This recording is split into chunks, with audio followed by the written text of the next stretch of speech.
Oh,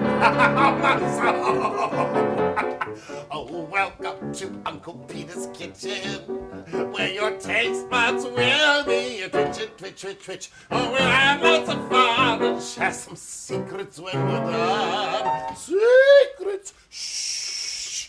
Oh, welcome to Unkul Petah's, that's me, kitchen. Oh my soul, oh my soul, oh my soul! We've got the best episode for you people today. We're gonna learn something if you're not careful.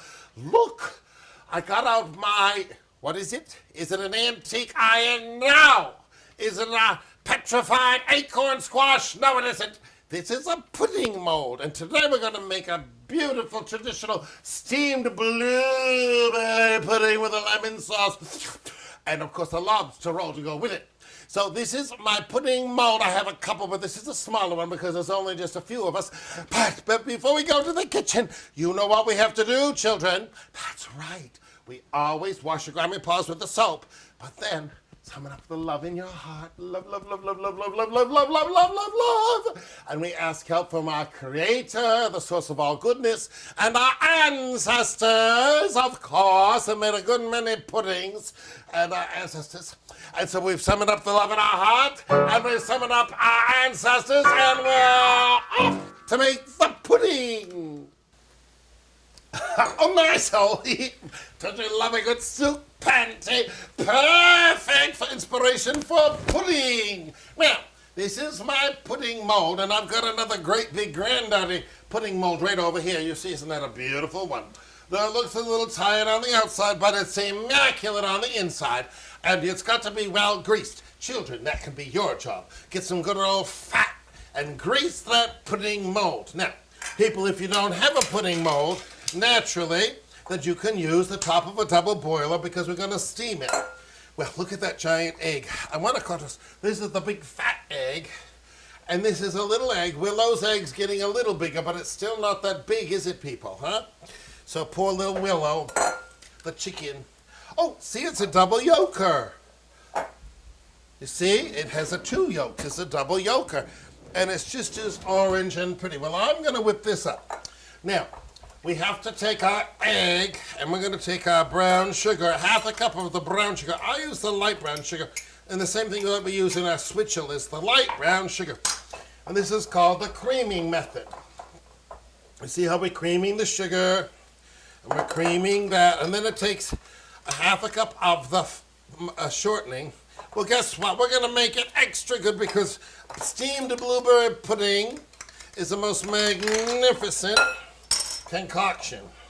And so we're going to cream that butter and shortening in. I'm using the butter. The carrots, naturally, it's just about the best. I'm going to cream that together. You see how nice that is. As nice as you please, with all the love in your heart.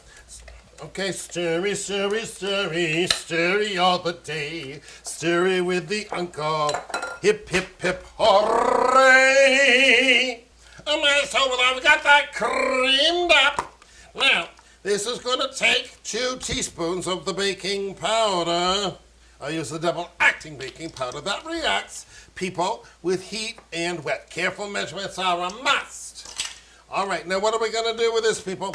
And it says a pinch of salt. Pinch, pinch, pinch, pinch, pinch, pinch, pinch, pinch. Oh, I think we need, that's not coming out so good. It's the summertime. There, pinch. Pinch of snuff, a pinch of salt. And it says a teaspoon of the vanilla. Well, we're not going to use a teaspoon. That's not enough. We're going to have at least a 2 teaspoons. Oh, and that's so good. I'm going to just finish it off. Shh. My homemade vanilla. You just take the vanilla bean and soak it in vodka.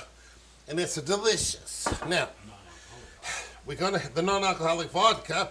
Grandmother would approve. Thank you, Grandmother. We approve. Now, we have this. You see, this is our dry ingredients. What we're going to do, we're going to just sort of sift those in just a little bit. But then we have our Maine Wild Blueberries. And Uncle picked these last summer, and he put them in the freezer. It's the last of them. It calls for a half a cup, but I like a cup of the wild blueberries.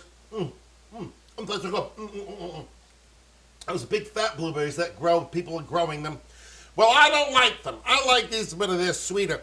Years ago, you know, I had to rake the blueberries where we worked with the First Nations people of Canada and the Native Americans. And, well, then what happened, then we had all the migrants come that we worked with and raking those blueberries.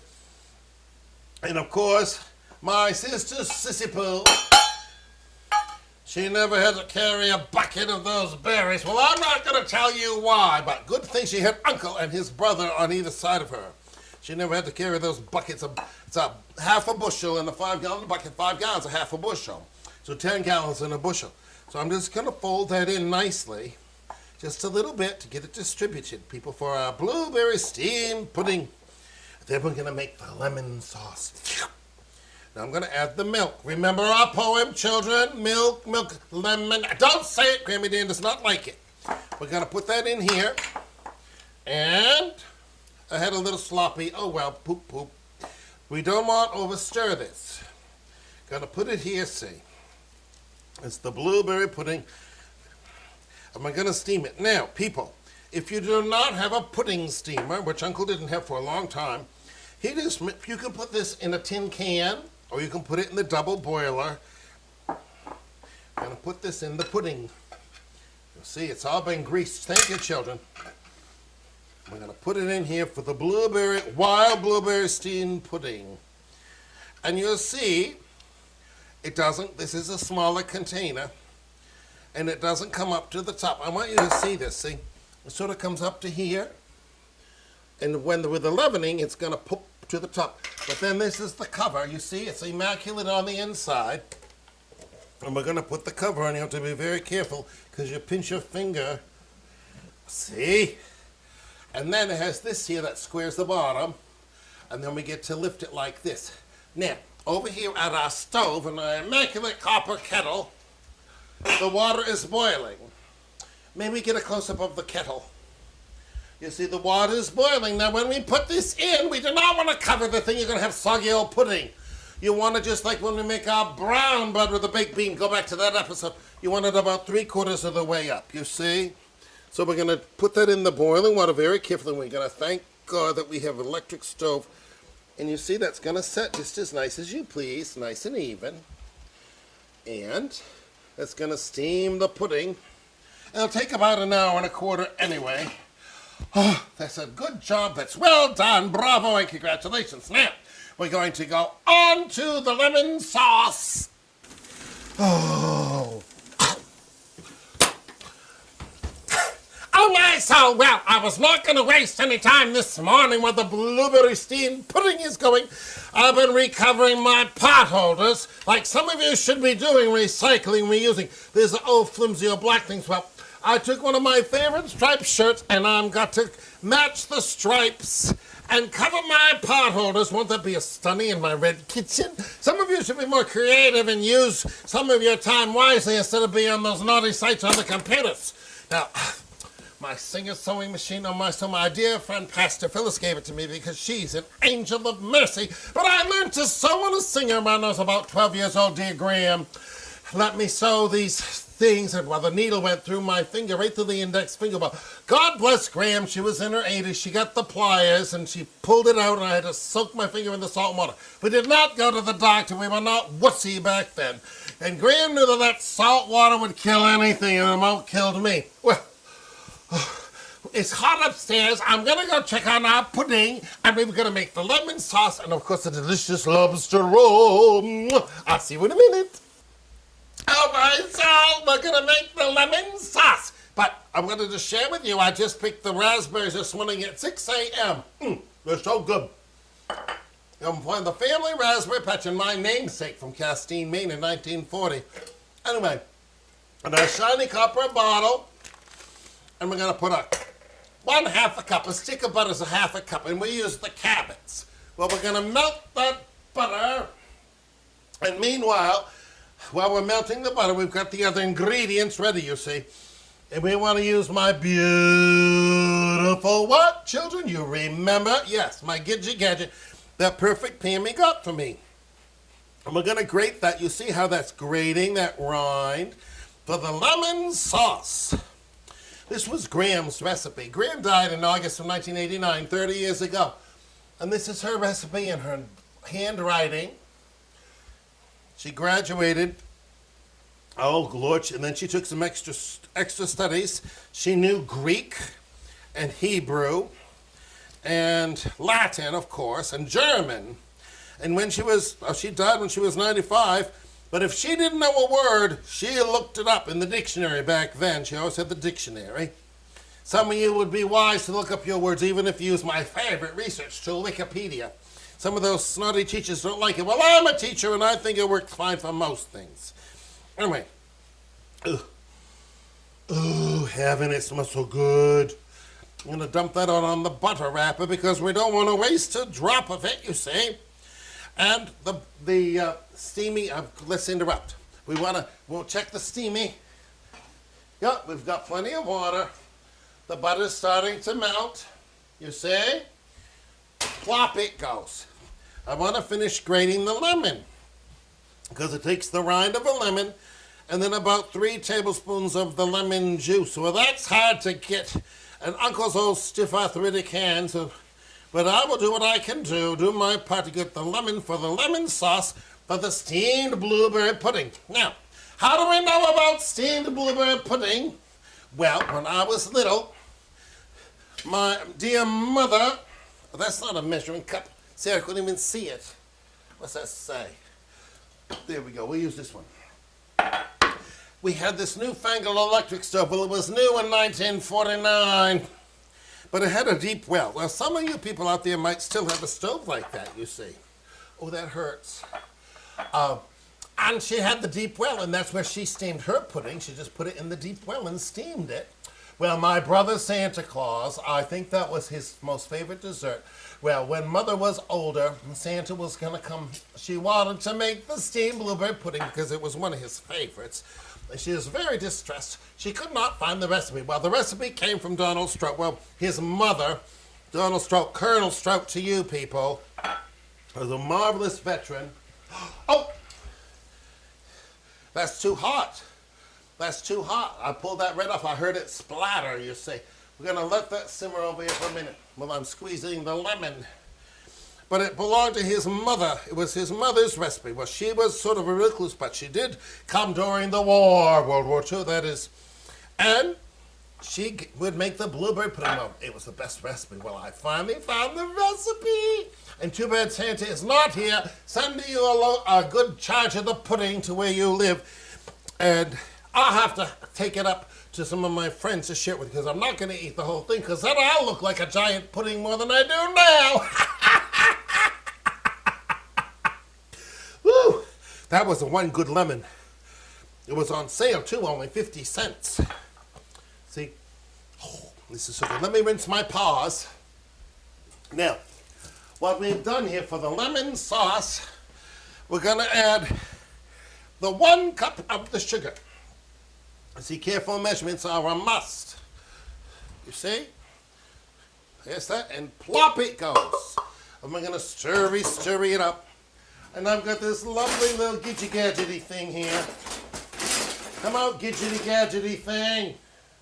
So I found my thing. Bee gave me this cute little whisk. She's so good to me. So I'm whisking the butter and the sugar.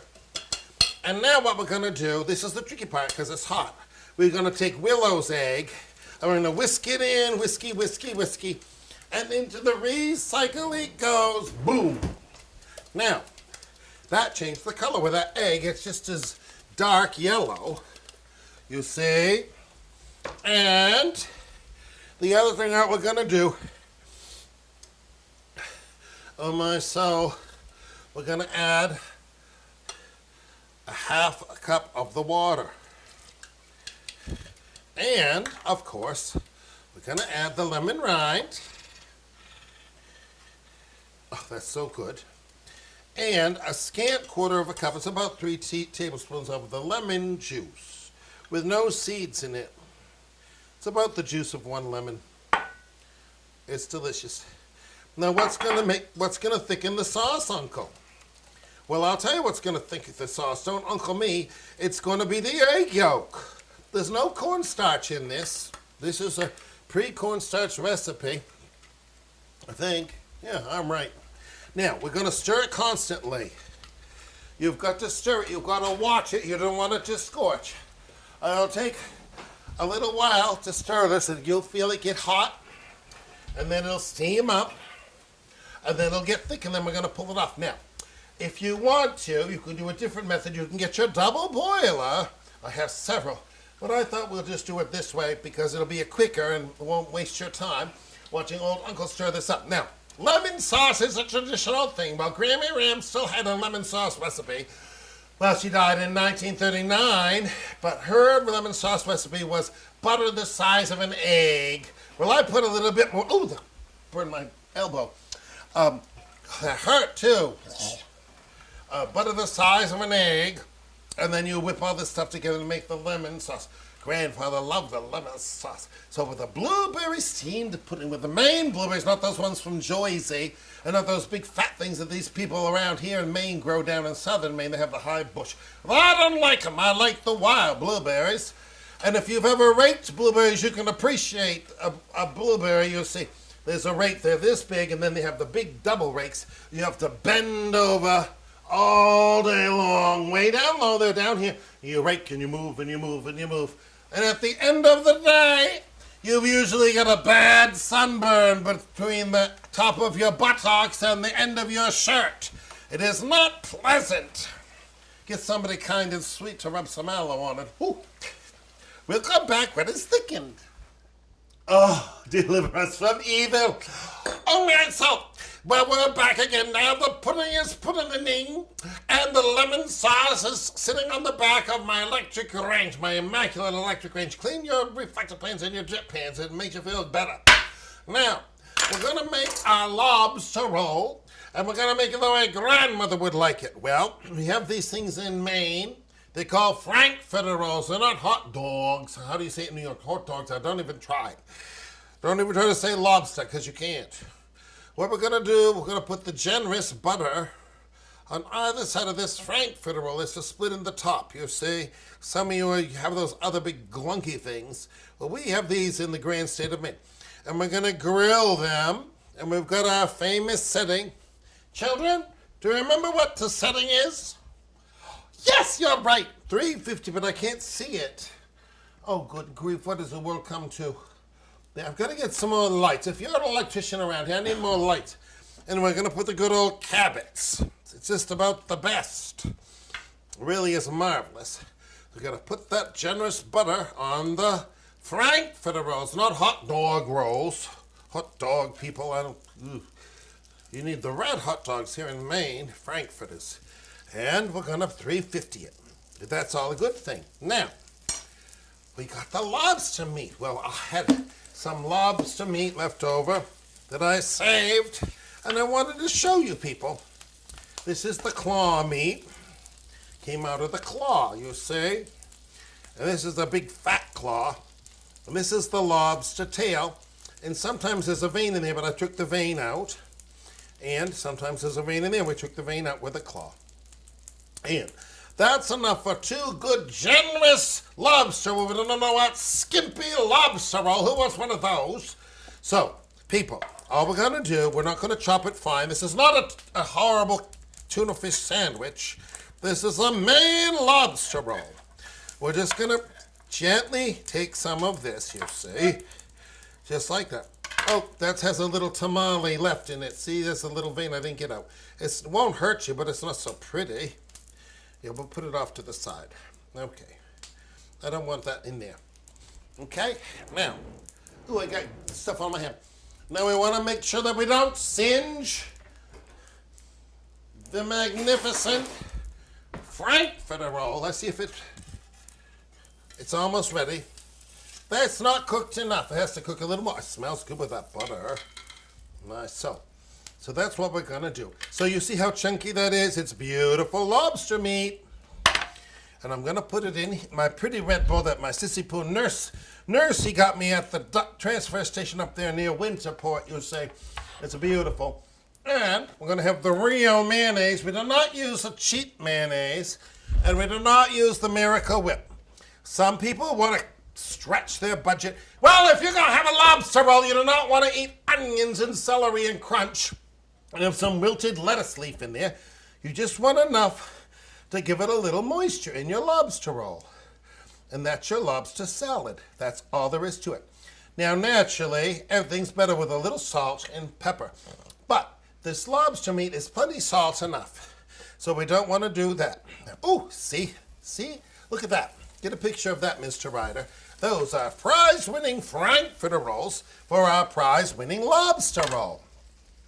Now, years ago, my great-grandmother, Lizzie Bailey, she grew up in Baileyville, and then lived in Cali. She had 12 children. She lost 2 of them. One she lost as a baby, maybe 3 years old, to diarrhea. That's the truth. It is not funny because they didn't have things that stop diarrhea. She got dehydrated and died. The other one, she died of diphtheria. The night she died, they thought grandmother was going to die, but she fooled them all. They lived to be 90, almost 91 years old, 92 years old.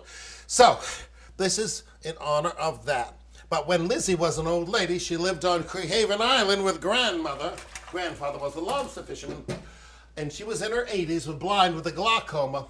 But grandmother would steam up a cheddar and probably a short, too, because they're against the law. You have to have a certain line. Well, she got, the grandfather, of course, would keep shorts. And they'd be steamed. She'd have one under each arm and one in her hand, and walk out to the rocks, and there was a hammer and a cutting board out there, and she would just eat her lobster, and she was in heaven. She'd had a hard life, and she was in heaven to have the lobster roll. Now, with that grill aside, almost, let's check the water on the... Oh yes, it's still up here. I think while we're waiting for that to grill, we'll have lettuce to Unkul.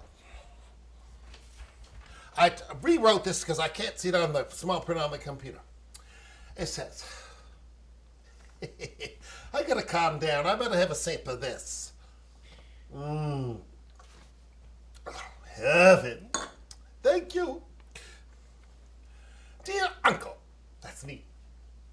That mill is so gorgeous. I'm so grateful that it is. May I ask, who did you inherit it from? Inherit it from Mill Curious in Milltown. Well, I'm not stupid. I know what Milltown is. Milltown was actually Baileyville, and one of my ancestors, Nathaniel Bailey, helped settle Baileyville. So there. Inherit it. Well, what I inherited, people, was a good name. And I'm grateful for my good name and a good work Yankee, thrifty work ethic and industry. And so I thank you so much. No, I did not inherit it. But I'll tell you, good things come to you if you're generous. So people, I don't care. You know, we have to be thrifty. I do not have direct TV. We do not pay for cable. We do not go to Dunkin' Donuts and Starbucks. We do not buy new clothes. We make our own and recycle like my potholders. And, you know, we're thrifty with things like this so that you'll have more money to give away. And I believe in tithes, offerings, and gifts. That's a lot. Okay, you think it is wrong? I started giving $3 about 40 years ago. When I made $30, I gave $3 away, and I thought, does this work? Well, it does work. Came out of college debt-free because I worked hard. I was frugal. So you can have what you want, but you better be better stewards, and you better be generous, and don't think that you have enough. You always have enough. You have everything that you need. So did I inherit the mill? No. But Providence was kind, and it came to me. I'm very blessed when you have to work and polish things and work in the garden, make your home beautiful, and you do that in your home wherever you live. Do you live in a little cellar like I did for 3 years, a little cellar room? You make it beautiful. Put some fresh paint out and use some Clorox. Anyway, that's what I have to say about my beautiful mill. And by the way, you can't own anything. I don't believe I can own this mill, but I can be the caretaker of it. So there. Dear Unkul, what do you use to fertilize your beautiful lawns? Well, I don't use anything. Sarge next door fertilizes his lawn. Why would I want to put chemicals on this lawn? We have a well water, and we're next to the water stream, and those chemical things are not good for the wildlife and the bugs. We need bugs in our life, but we don't want them in your bed. Like some of you might have bed bugs. Use the oil of cloves. We do not fertilize the lawn. We mow it and we pull a few weeds, but I like a few little, we don't want plain old grass. It's boring. You want some clover and some other little weedy things. Make a pretty lawn, okay? So we don't fertilize our lawn, and that was for, who was that for? Lawn Lover in Lyman. Lyman is up half an hour. That's where Pastor Phyllis lives. She gave me the sewing machine. I'm so happy. She's so good to me. I love that woman. She's very wise, a sage practically. Last letter for Uncle because I think they're almost ready. You see? It's hot. Dear Uncle, after seeing your donut episode, I heard a rumor that you and your brother, it's my twin brother, would eat the raw dough when your mother wasn't looking. From Dough Curious in Dover. Well, Dover is up near Milo, Maine, near Brownville. It's right on the 45th parallel above Dexter. It's a nice place to be. They used to have mills in, but they're all gone out of business. Well, alas and alack, the truth of the matter is my mother was a sharp cookie, and she had, two normal boys. Well, she had 3 boys and 3 girls, or 4 girls. But she knew we were going to put our fingers in that dough because that's what children are supposed to do. Children, don't think you're being too sneaky. Your parents know all about it. Well, she'd make the dough for the donuts or the cookies. Or she'd put the pan of fudge up. But she put it out in the shed on the wood box, and she'd cover it and maybe put a stick of wood. Well, we'd always find it because you could know what was going to happen. We'd go out and eat the donut, and of course, swear to goodness that it wasn't us, Mom. But she was a good-natured, So she'd always make a good amount so those nice little husky boys could enjoy a good smidgen of raw dough. If you haven't lived till you've gone out to the wood box and snuck some raw dough, allow your children to do that, parents. And children, be grateful your parents allow you to. Now, that's enough letters to Uncle. It's time to look at our finished rolls. And they're really beautiful. See, all buttery. We're not going to have a pencil neck lobster roll. We're going to fill those lobster rolls right up brimming full. And it smells so good. Oh my soul, look at that lobster roll. Oh my glory, look at that meat. I'm going to use my paw. It's all clean. That's what a lobster roll is supposed to look like. Okay, it's supposed to be.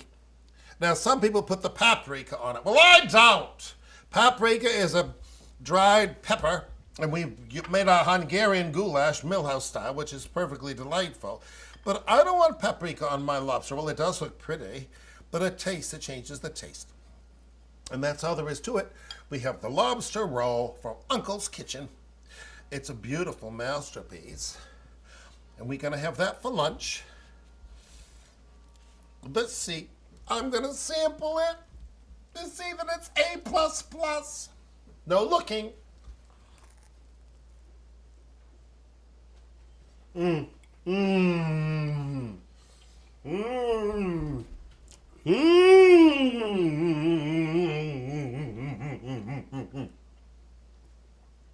Oh, my soul. Delicious.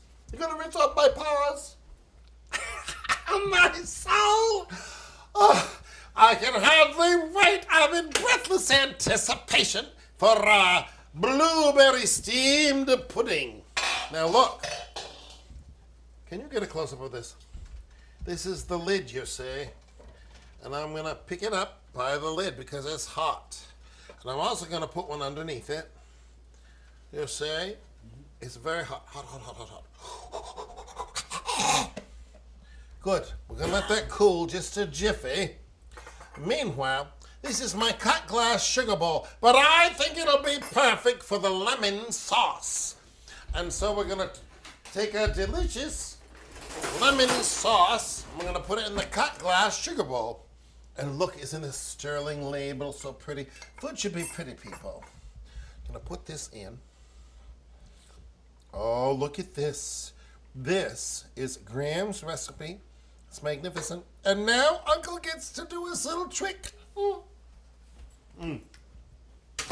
my soul. So good. Now,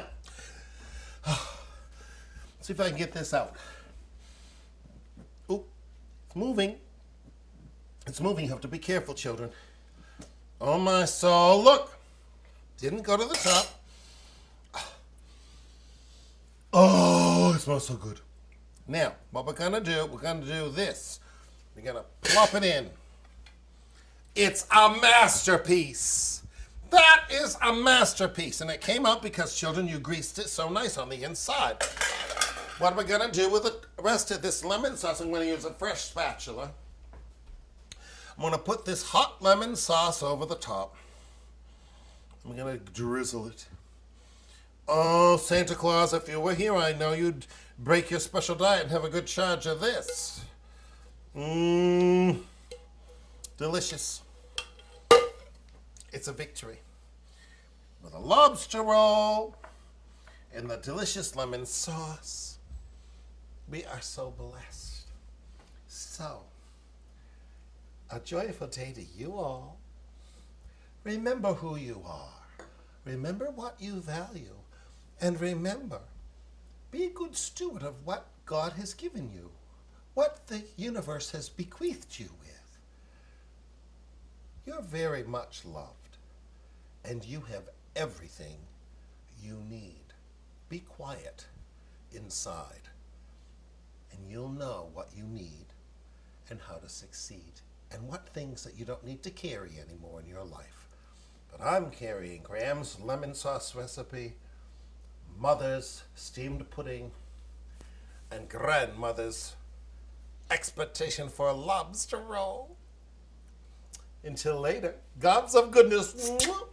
Bye-bye now.